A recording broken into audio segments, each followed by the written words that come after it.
My name is Susan Ashley, and I'd like to talk to you today about manifestation and anger, because this is a very powerful energy, anger.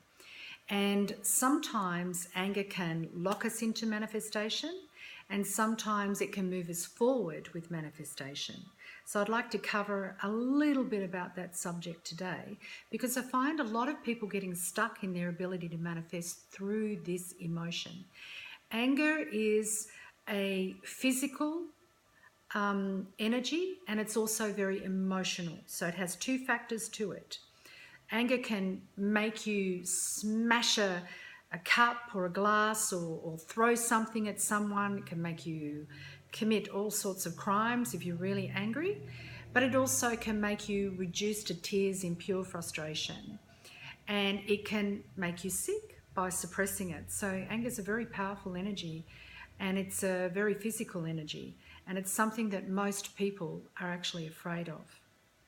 And that can cut you off from manifesting what it is that you wish to manifest.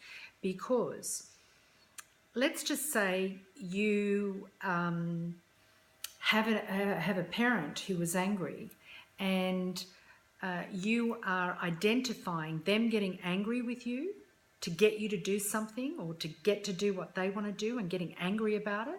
So you start identifying manifestation with anger. So I have to get angry, just like my parent did, to get something done, to get off my ass and do something. And let's say you're a very sensitive soul and you actually are afraid of anger. Because you have equated manifestation, getting off your ass and doing something, with anger, and you're afraid of the anger, you're not going to get off your ass. You're not going to get up and do something. That anger has you stuck. So can you see how you can relate manifestation with anger, and that can hold you back? For some people, the anger will move them forward, because they also perceive, okay, my parents got angry, they yelled at me and it made me do something, so I need that anger to make me do something. But for the sensitive ones, you don't want to get angry. You don't want to hurt someone. You don't want to talk to someone like that. You don't want anyone to feel the way that you did when someone got angry at you. So it's stopping you from manifesting what you want. My advice to you is to reach down inside and get rid of all the suppressed anger that you're holding. And remember, it's a physical emotion. So how you can do that is by intention. So when you're going for a walk, or you're hoovering the house, or you're doing some cleaning the car, going for a run, doing anything physical, you can start with your intention to release the stored up anger that you have by stating it. It's my intention in this physical action to release the anger I have about feeling worthless and stupid. And then start doing that physical expression, and allow that anger to have a way of getting out of your physical body. Another way you can do it is because sometimes it needs a bit of opposition. So you can actually get in your car, wind down the window, let the wind come at you. And whilst the wind's coming at you, so you've got opposition, you're screaming out, I'm angry because I've never been listened to in my life. You see, you've got to get the anger out. Once the anger's out, your energy can move freely to manifest what it wants. Now, the other part of that is to work on the connection between manifestation and anger, and that may be a genetic, something that you're holding from your ancestors, and it may go back 8 generations. So that you sometimes need to work with someone on. And if you get the right person, you don't necessarily have to go back to all the anger yourself, but that person can run down the timeline and do some forgiveness work on it and some cleaning of the karma. So let me know how you go with your anger. Don't be afraid of it. Start letting it out, but in a controlled manner and in a safe environment. It's very important. That's why it's important to allow children to express their frustration and their anger, but again, with boundaries and intention.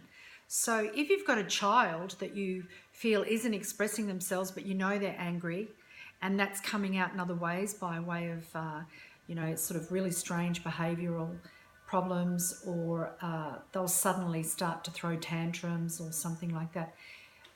Apart from the normal age that children throw tantrums, one way you can do it is not by saying, why are you getting angry? You shouldn't be doing that. Don't do that. Actually, children learn from witnessing. That's how you learned it.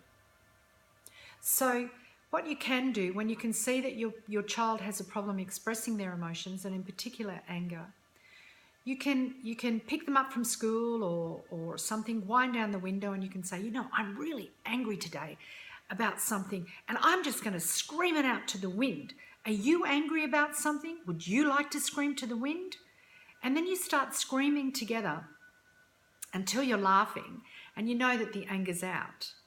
Children can get it out through play as well, but because they're not allowed to play as much as they used to, I mean physical play, not playing on a computer or an iPad, physical play, because they're not allowed to do it, and it has to be, only when you do judo or only when you do dance, they're not getting the opportunity to release the anger. Children are very absorbent. So they pick up the anger from the community around them. And if they can't get that out, and their frustration, sometimes their minds and their bodies aren't linked up, and they think they want to do something, their body's not capable of doing it as yet. You notice when kids are starting to walk, or they're starting to crawl, or they're starting to understand shapes and things, they get frustrated. Because what they think they can do and what they actually can do requires sometimes learning. So teach your kids how to express their anger in a productive way, and do that for yourself as well. Good luck with your anger. Let me know how you go. And if you would like to do some work with me, you can go to my website, lovelightandtruth.com, or you can subscribe to these videos that I'm creating and hear more, because I'll be putting more up about different things. So I'm really happy to hear from you, and I'm wishing you all a wonderful day and happy expressing your anger. That sounds a bit odd, doesn't it? Happily express your anger. But no, really express your anger. Some people write it out and they draw it out and they paint it out, but I think expressing it more strongly physically is better, because it really releases it.